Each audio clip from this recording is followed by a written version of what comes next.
Hello and welcome to the Lockhart Radio Podcast. I am your host, Felicia Lockhart, and we are going to look at three news articles today because I think that they are vitally important. They are different. You do see that the thumbnail tells you here that we're going to look at the criminal trial of Netanyahu. That's really where I'd like to start. So let's go on ahead and just get right into it. But before I do, please make sure that you hit the like button and make sure that you subscribe if you're not a subscriber, okay? So Israeli President Isaac Herzog reiterated on Thursday his support for a plea deal in Israeli Prime Minister Benjamin Netanyahu's ongoing criminal trial, responding to U.S. President Donald Trump's call to cancel the witch hunt against the premier in the wake of the Iran war. He says, quote, "It would be inappropriate for Netanyahu's trial to conclude at this time with an agreed upon plea bargain." That's what he said. It would be appropriate. The head of state's office stated in remarks that were cited by the local media. He urged Netanyahu and prosecutors to engage as soon as possible in intensive dialogue. We want you guys to sit down and just try to talk this thing out. He says, with the good of the country in mind, as the court itself has recommended several times. Regarding the possibility of a pardon, he stated, quote, "In Israel, the pardon process begins with a formal request from the concerned individual." In a lengthy social media post on Wednesday, Trump noted that Netanyahu had been summoned to the Tel Aviv District Court on Monday for the continuation of what he described as a politically motivated case aimed at doing the Israeli leader great harm. According to Trump, Netanyahu is being forced to continue a horror show that has dragged on since May of 2020, the first time a sitting Israeli prime minister has ever faced trial. He dismissed the charges as related to cigars, a Bugs Bunny doll, and numerous other unfair accusations. Trump called the proceedings to be canceled immediately or for the prime minister to be pardoned, calling the proceedings a witch hunt, saying, quote, "Hero, he was a hero who has done so much for the state of Israel. It was the United States of America that saved Israel, and now it is going to be the United States of America that saves Bibi Netanyahu," he stated, and what some analysts suggest was a threat to sanction prosecutors. Responding to Trump, members of Netanyahu's coalition government renewed their calls for the charges against the premier to be dropped. Here's another quote. "While prosecutors were busy preparing the prime minister's cross-examination, Netanyahu focused on discussions and preparations for Israel's historic campaign in Iran." This comes from the foreign minister Gideon Saar. He adds, quote, "Since the prosecution refuses to consider any of the available paths to end this saga, it's no wonder that there is a growing call for a pardon. So when the President of the United States calls for canceling the trial or granting a pardon, can anyone really say he's wrong?" he added.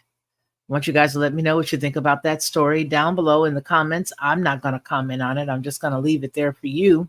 But I do want to talk about something else that will definitely, I think it may be interesting because I'm very interested in it. It was sort of unique. It's a story that came out on the 27th, a couple of days ago of June.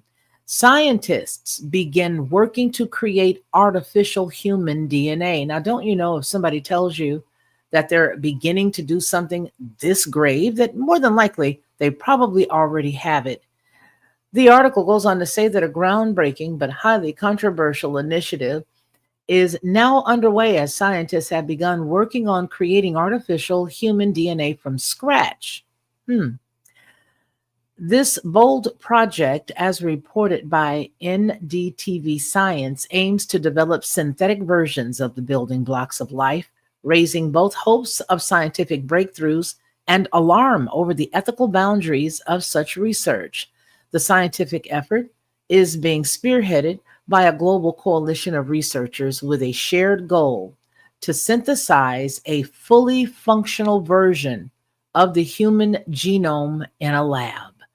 This project has been dubbed as a possible sequel to the Human Genome Project, which successfully mapped the entirety of human DNA more than 2 decades ago. But this time, instead of decoding the DNA, scientists are attempting to construct it. Quote, "This is not about creating a designer baby or cloning a human," said one of the project leaders, according to NDTV.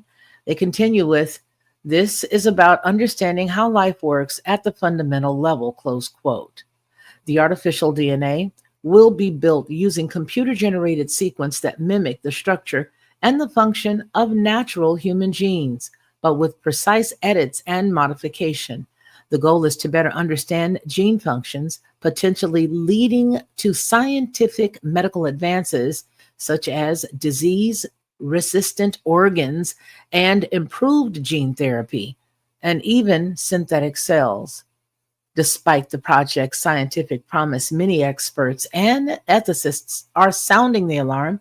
Critics argue that attempting to create artificial human DNA treads dangerously close to playing God and could open the door to ethical murky territory, particularly if the synthetic genome were ever used to create a living organism. Now, one of the strongest concerns raised relates to transparency and inclusivity.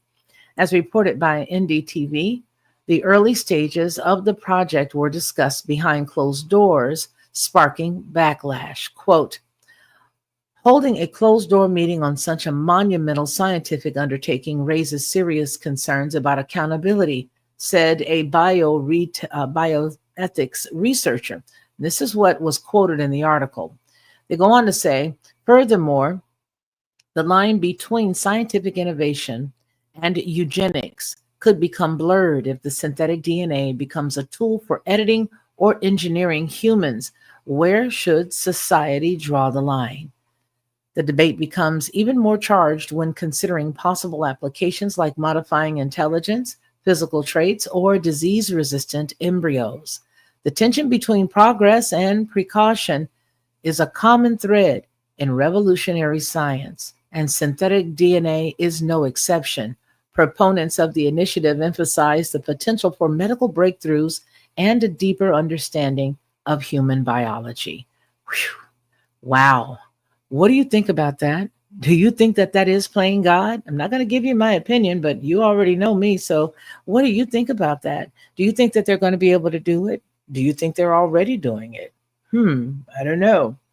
The next story is something that really does touch the majority of us. If you eat rice and if it's a staple in your family, the reason for me sharing this with you is because it is a very important story for us to read and for us to look at. I want to go over this because you may have some of this in your cupboard or pantry. We used to do a lot of the recalls here, and I just got so frustrated with reading them every time I turned around that I just began to intercede for our nation and for one another. But there has been a nationwide recall of multiple rice products that's been issued with the second highest risk classification, which was the reason why I decided to add it here and to put it in this article of, the actual reading of these news articles, because it's the second highest risk classification, which is really up there. This is from the U.S. Food and Drug Administration. Nature Mills U.S. Incorporated is a Texas-based company, and they issued a voluntary recall for numerous products on May 13th because of the undeclared presence of allergens, including milk and wheat. But the FDA issued a Class 2 risk classification for the recalled products on June 25th, which is the reason why I am bringing it to you, because I just found out about it. Now, here's why it matters. A Class 2 risk classification refers to a situation in which the use of or exposure to a volatile product may cause temporary or medically irreversible adverse health consequences. I don't know why they're saying reversible. A lot of times when it's at the level 2, sometimes, not all the time, but sometimes it is irreversible. But in this case, the article is saying reversible, so we'll just go with it. So reversible adverse health consequences, or where the probability of serious adverse health consequences is remote, according to the FDA. So the milk and the wheat are among the 9 major food allergens as set out in law. The others are eggs and fish, as well as shellfish, tree nuts, peanuts, sesame, and soybeans. But the FDA warns that people who have any allergy or severe sensitivity to milk or wheat run the risk of serious life-threatening allergic reactions, which is what I just meant. I just said, because if you've ever been around somebody who has gone into anaphylactic shock, it is scary. And if you don't know what you're doing, and if you don't know how to get them assistance, and you get your fingers nimble real quick and dial 911, because that's nothing to play with. The allergic reactions vary in severity from mild symptoms such as hives and lip swelling to life-threatening complications such as anaphylaxis that may include fatal respiratory problems. All right. Here's what you need to know. The recalled rice products for which the FDA has issued Class 2 risk classifications are sesame rice mix. This is from the one company that we mentioned at the top, but the units have undeclared milk in them. I'm going to leave this link specifically down below in the comments for you so that you guys can research this, because this is a lot. It even goes to garlic rice, moringa rice, Horace Graham rice, curry leaf rice. There's so many different ones here, but the products were sold between December the 1st, 2023 and May the 10th, 2025, and they were distributed throughout the United States through the firm's website. The FDA said that the recall was initiated after a routine internal audit found missing ingredients and allergen labels. On those labels, they were missing some things. It added that the problem was the result of an oversight in the packing process and that measures were taken to resolve the issue immediately. Well, obviously not, because that was back in May, right? So it says that as of May 13th, no illnesses have been reported in connection with the recalled products. So you guys, when you get this link, go ahead and see if you do or if you don't have any of these products inside of your pantry. I just wanted you to know, even though the other 2 stories were heavy, I wanted you to know this because you and I, we generally will cover our recalls here. And you guys let me know down in the chat if you want us to start covering them again. I just felt like I just really want you guys to let me know if you want us to cover those again. If you want us to cover the recalls, let me know and we'll go ahead and start doing it. I think we were doing it on Mondays before, and we'll definitely go ahead and do that again. But nonetheless, this is the end of the Lockhart News Brief, and I just wanted to bring those stories. Tell me down below what you think about Netanyahu's criminal trial. Tell me what you think about the scientists that are making the artificial DNA. Are they playing God, or is it just they're, trying to figure out how to help mankind? And then finally, please make sure that you look at the National Rice Recall link down below in the description. That'll be there in a couple of moments. So that way you can apprise yourself of whether or not you got some of that icky, sticky inside of your pantry. All right. Okay, everybody. I do appreciate each and every one of you for hanging out with me. Thank you so very much. And I want you guys to enjoy your day. All right. Take care. Peace. Hey everyone, it's me, Felicia, of the Lockhart Perspective and Headlines with a Voice. I want to tell you a little secret. This is what I used to do, because I don't do it anymore. I would go to the store, buy the barbecue sauce, pour it inside of a bowl, put a whole bunch of different spices, a dash of brown sugar, a dash of maple, and a dash of mustard, stir it all around, and everybody would be like, oh my gosh, this is the best, this is the best. But I was exhausted after all of that, and a lot of times I couldn't remember how many dashes of what I put in it. But I don't have to do that anymore, because now I just go to Judge Joe Brown's website and I order his 3-pack of bottled barbecue sauce.